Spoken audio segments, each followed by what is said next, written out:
It did seem like at the end of the day the conversation was in favor of Elsiop, but we know that that doesn't matter. You want 80-20s versus Mohamed Light. And Lucas on the other side of it, you saw how well he pulled things together in that Game 3 against Grieco with that Golden Knight freeze NATO at the very end. Just beautiful, beautiful stuff. And here we go. Momo comes out. Looks like they could both be running lava. Yeah, I mean, we see Mohamed Light shake his head, or nod his head, and then stare directly into Lucas's eyes. It could be the case, both players. Skeleton Dragons, Gob Cage from Lucas, Gob Cage, and Lava from Mo. I can guarantee you Mo is running Lava. Yeah, well, yeah, it's a good call, AC, as it is on the board. And one thing I'm thinking about here is that the analysts maybe not looking for a mirror matchup in game number 1. I don't know if you're really ever looking for that type of thing, so we'll have to see how things play out here. 29-44, 27-15, first little bout in the books. Yeah, Arrow's always a very important card in Lava mirror matches, so we're going to have to see what the final cards for Mohamed Light are. Lightning, Arrows, the spells for Lucas. Still unsure what Mohamed Light is running on his end. And a bit of a pause here as Mo sets up the Evo cage. Lucas goes, all right, time for me to drop my first Lava Hound. I don't think we'll see 4 Lava Hounds on the board, and there you go, Lucas just going, wow, of all things that I had to run into, Lightning is out, Inferno Dragon is in, and this is going to be difficult to deal with as this game goes on. Yeah, Mohamed Light clearly well-versed in this matchup. You want to play the Inferno Dragon as often as you can, going against the opposing Lava Hounds, and then just put your own Lava Hound in front. You're always going to be able to defend, and you're always going to get at least a little baby counter push, and we see it right here, but Lucas going to clean up everything nicely and still have a few things on the board. Well, you see, we've got 2 kind of X-Factor cards. The Inferno, as you were just talking about in this matchup, and the other one is the card on the board right now in the Flying Machine. Not a great way to get on top of that Flying Machine and support the Lava Hound in the way that you would like. Yeah, I mean, you have to assume with double Elixir, if you're going same lane, Lucas is always going to be able to win because you have the Flying Machine, the Lightning to snipe the opposing Inferno Dragon. I love how Mohamed Light is approaching this matchup, going opposite lane and then placing his own Inferno Dragon. Let's see if Lucas is going to be able to protect it. Not going to be the case, and that Inferno Dragon from Mohamed Light going to get a ton of value right here. Yeah, and that's exactly what you're talking about there, AC. Baited out in the opposite lane. Now the push dies on the vine. 1960, 24-04. Bomber now set up on the right-hand side, now going in the same lane are Lucas and Mohamed Light. We'll see if Lucas ends up letting this go. Lightning comes in. Mo thinks that's a good idea. Ish, I would say by the look on his face. Bomber here looking for some damage. Josh getting a nice shot in. Yeah, right there. Predicted Inferno Dragon. He places it a full second early in the exact wrong timing for Lucas. Still places the Lava Hound down on the board. Arrow's going to clean up everything very nicely. And, I mean, for the rest of this game, for the entire game, basically, it's just bridge lava after bridge lava, just opposite lanes from both of these players. 1862, 1960, just neck and neck here. Mohamed Light in a slight lead as he sets up Skeleton Dragons on the left-hand side. Yeah, so it looks like the only difference between these 2 decks is Inferno Dragon and Flying Machine. And I mean, just looking at it on paper, you always are going to assume the Inferno Dragon is just going to be considerably way better in this matchup. And you can see here now Lucas going to have to spend a lot defensively here. Also some guards at the bridge just a moment ago. Pressure guards that baited out Lucas's Evo Bomber, so not going to get any Evo Bomber damage from his opponent's Bomber or Cage or guards. Yeah, right here, Lucas probably going to defensive Lightning, and that's exactly what's going to happen. Flying Machine taken out by Mohamed Light's Inferno Dragon, but Arrows on defense going to clean up everything nicely.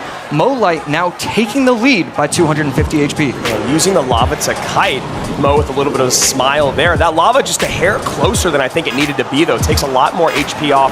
I think if it was one more tile to the left, it still would have kited and maybe not taken as much damage. Yeah, I really think that's going to be the case, too. And that is a great Lightning from Lucas. Going to take out the Inferno Dragon entirely. Lightning coming down on offense for Mohamed But no Light. arrows for defense there, AC. And is that Bomber going to squeeze out a shot? Not yet. But still, with only 30 seconds left, Lucas needs to start playing things at the bridge. Going to go lava at the bridge, but on the right lane. Yeah, Desperation Lava there. Flying Machines ends up protecting it, but Inferno's still on the board. Lightning to clean everything up, guards to pull it away. But the thing is, that lava's not going to be able to get enough damage in 13 seconds. Lucas knows it's over. Mo wins the mirror match with the Inferno. 8 seconds left. Lucas just going to activate the King Tower. Mo Light going up 1-0.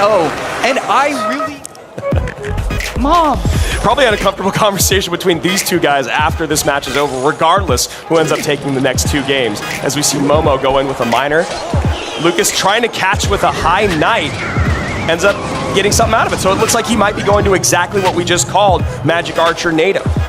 Yeah, and right there, Lucas, the reason why the Spirit Goblins look so odd is because he was just cycling to that native. He was 1 card away.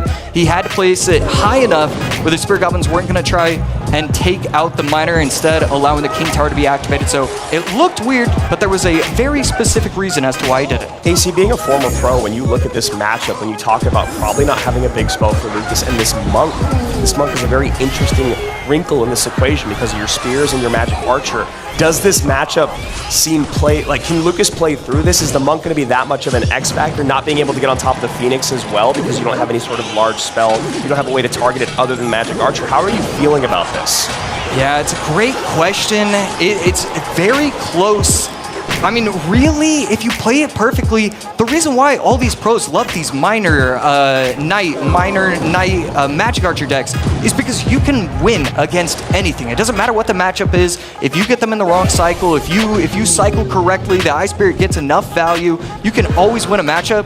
But I mean, going against Mohamed Light with the Monk, you know he's always going to be 1 step ahead. You try and NATO the Monk where it goes back to your same side of the arena, so that way you can't have the Crown Tower aggro get on top of it. You know he's just already thinking that. The NATO back!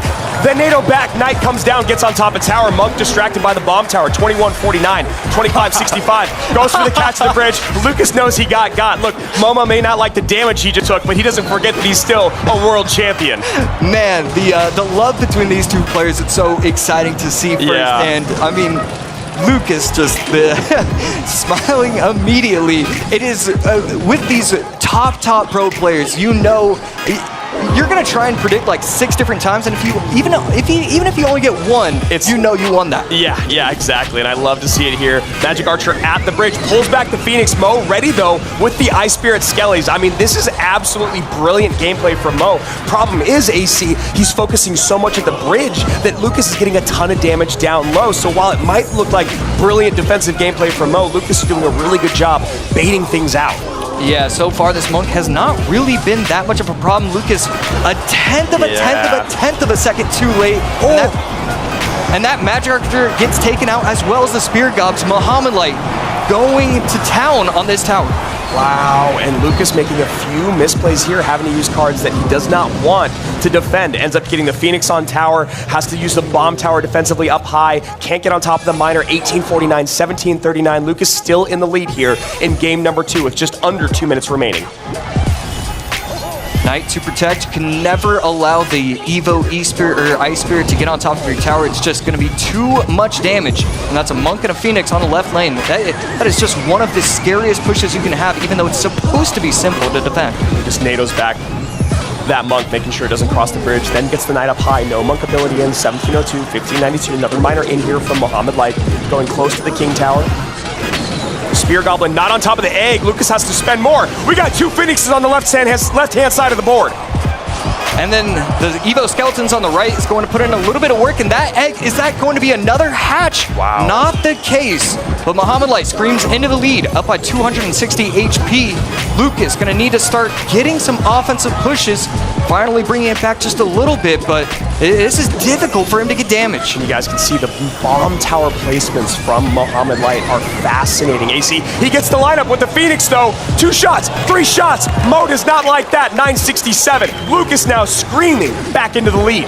Going in on offense with the miner, Mohamed Light always catching it with the Skellies, the bomb tower helping out as well. He's not gonna NATO here. No, he does. Momo now, Monk's still alive. Cycling the Skellies early. Knight at the bridge on the right side.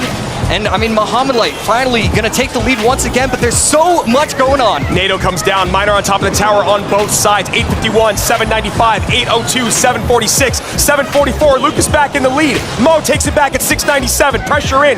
13 seconds remain. NATO offensively plus the log. Can he catch the miner? He does. Can he block this miner from getting 2 shots? No.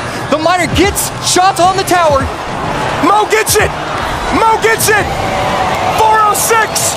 481! The Pharaoh stays on top!